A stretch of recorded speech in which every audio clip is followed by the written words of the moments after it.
All right, everyone. So Shane McMahon, according to a new report, addressed him being with the Young Bucks at an airport. This is what he told Cultaholic Wrestling. Shane McMahon claims it was a coincidence. He was on the same flight as AEW's The Young Bucks following AEW Grand Slam.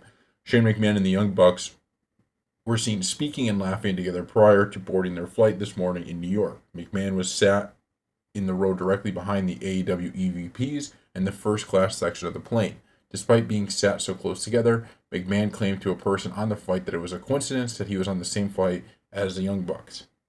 They did not interact much throughout the flight as the Young Bucks slept most of the journey to Salt Lake City, with all three of them waiting back after the plane landed to take a photo together.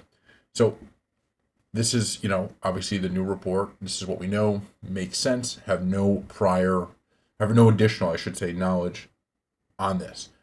But I do think the Vince McMahon documentary has opened up a new, let's just say, curiosity in me about what this is going to be moving forward. Because before the documentary, before I watched any of it, I thought, look, maybe Shane would do something in AEW, but does he really have interest in that? Is, you know what I mean? Like I just didn't know 100% if he would be into it. After the documentary, it's completely shifted. I think there's no question he would have interest in AEW. Now, if he does it or not, that's a different story. But you could just tell from the documentary when he's talking about the business how much he loves it. When he's talking about how when he was working in WWE, how he wanted to be involved with UFC and kind of all of this other stuff, right?